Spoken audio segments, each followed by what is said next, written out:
If you've ever heard someone say, but what about black on black crime? We've got you covered. Oh, thank goodness.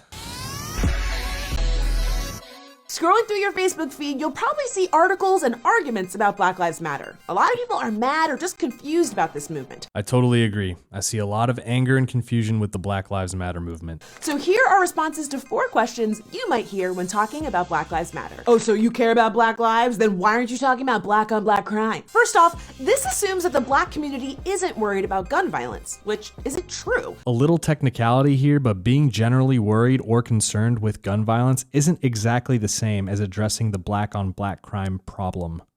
For example, Ceasefire in Chicago is an organization that actually intervenes in local street and gang fights. There's even a documentary about them called The Interrupters. Black Lives Matter isn't just about the loss of life, which is always terrible, it's about the lack of consequences when black lives are taken at the hands of the police. When a civilian has committed a violent crime, they're generally arrested, tried, and then convicted.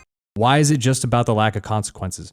The group is called Black Lives Matter. If black lives should matter to anyone the most, you would expect it to be other black lives/people. Yet in the black community, black life isn't given much value. It seems to be only when a police officer or white civilian takes a black life that black lives begin to matter to those communities in a way that can be measured, such as community action, protests, riots, etc. Conversely, there's a lot of evidence that it's very rare to secure an indictment against a police officer for excessive force. That could be because cops are more often than not justified in their use of force. And an indictment is just a trial. It's not even a conviction. Also, black on black crime isn't a thing. 84% of white murder victims were killed by another white person. But we don't call it white on white crime. That's because our communities are still very segregated. So if you have the misfortune of being the victim of a crime, the perpetrator will most likely look like you. Here's where Francesca Ramsey is being purposefully misleading and disingenuous. She tells you the percentage of white murder victims killed by whites, but fails to mention the number of whites murdered or the percentage of blacks murdering blacks in their numbers.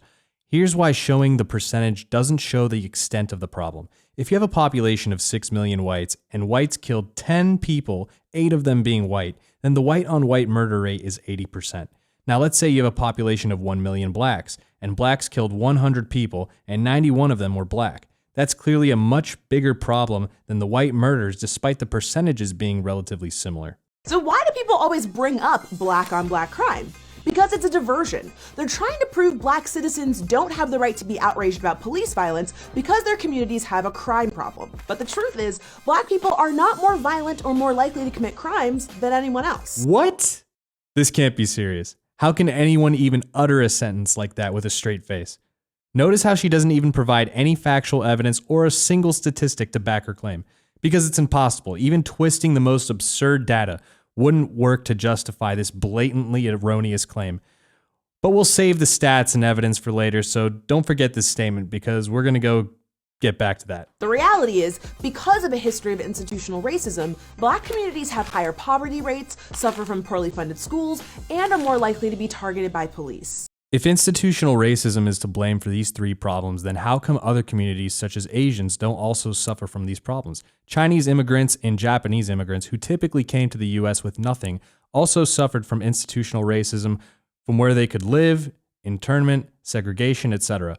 Yet they outperform whites in education and income per capita. So are you saying blue lives don't matter? Of course the lives of cops matter. That's why if you kill a police officer, you are rightly arrested and prosecuted. But saying blue lives matter effectively lumps a profession into the same category as a marginalized group of people. Becoming a police officer is an occupation. It's a choice. It's not something you're born into. Just a bit of a side note, did she just imply that gender is something you're born into? Doesn't that reinforce biological essentialism? Pretty sure her peers consider that transphobic. And most importantly, advocating for citizens is not anti-cop. The job of police officers is to protect and serve all communities. Correct. Advocating for citizens is not anti-cop. But when you have Black Lives Matter chanting, "What do we want? Dead cops. When do we want them? Now." Dead cops! Now! Dead cops! Now! Dead cops! Now! Dead cops! Now! Or pigs in a blanket, fry 'em like bacon. Pigs in a blanket, fry like bacon. Pigs in a blanket, fry like bacon. Pigs in a blanket, fry like bacon. Or fuck the police. Fuck the police! Fuck the police! Fuck the prison!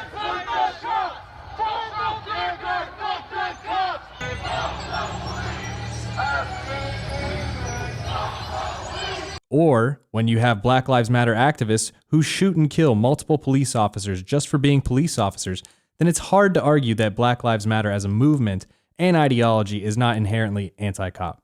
If that's not happening, we need to reassess and find a solution. So you're saying only Black Lives Matter? That's racist. We've talked about this before, but this movement is not saying Black Lives Matter more than anyone else's. It's saying Black lives should matter, but the way that our justice system, our media, and our police have been operating suggests that they do not. It's totally okay for a movement to focus on issues specific to one marginalized group.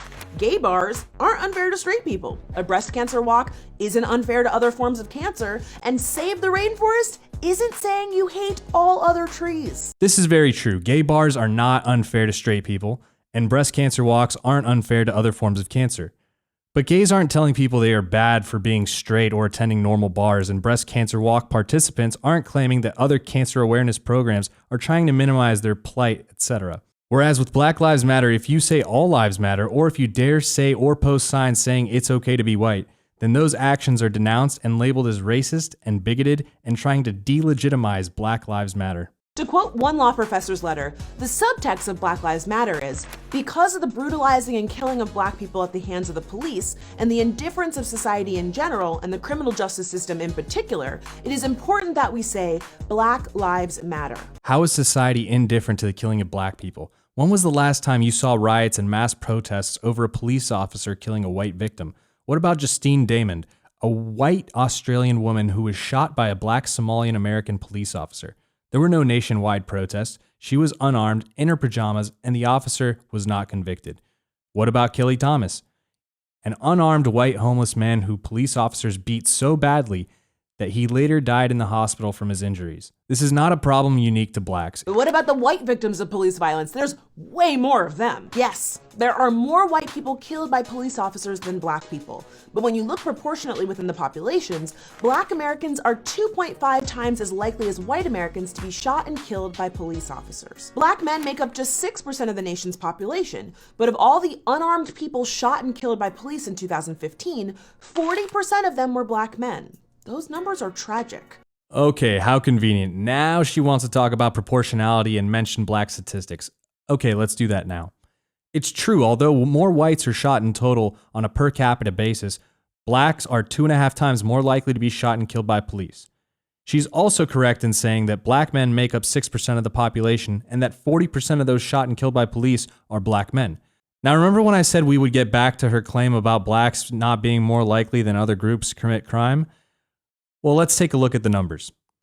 According to the FBI Uniform Crime Report, despite being 6% of the population, Black males are responsible for over 50% of the murders. This means when you look at the numbers, Blacks are 6 to 7 times more likely to commit murder than whites. Also keep in mind, the numbers for whites include Hispanics, so if Hispanics were removed, the rate would be even higher. Also, cops are 18.5 times more likely to be shot and killed by a Black male than an unarmed Black male is to be shot by a cop. Also, despite being 6% of the population, Black males are responsible for 43% of police murders, according to the FBI Uniform Crime Report between 2004 and 2013. And remember when she said Black on Black crime wasn't a thing? Over 92% of Blacks are killed by other Blacks. Take into consideration that they're responsible for over 50% of the murders and that in 2016, there were 9,374 homicides, of which 4,935 were perpetrated by Blacks. And you can do the math on the 92% and see why people say Black on Black crime is a real issue. If an unarmed citizen is killed by the police, or an armed citizen is killed under suspicious circumstances, people should be upset no matter what the victim's race. This isn't a competition. Sadly, police violence is a problem in many communities, but bringing up other victims to discredit the Black Lives Matter movement is pretty disingenuous. You just said earlier that other movements and groups advocating or bringing to light their issues doesn't take away from other groups' plights. Bringing up issues of other groups doesn't take away from the issues of Blacks, so why are you contradicting yourself here? If you really believe that police violence is a problem, you should support Black Lives Matter as well as other organizations fighting for victims and their families. I know these conversations are hard, but they're necessary if we want to move forward. It's also necessary to be intellectually honest and factually correct, but hey, that's what I'm here for, right? Thanks for watching, and we'll see you next time right here on Decoded. Alright guys, I hope you enjoyed that video. Let me know what you guys think in the comments down below. Don't forget to like, comment, and subscribe. Support me on Patreon. Social media links are in the description box below, and I'll see you next time.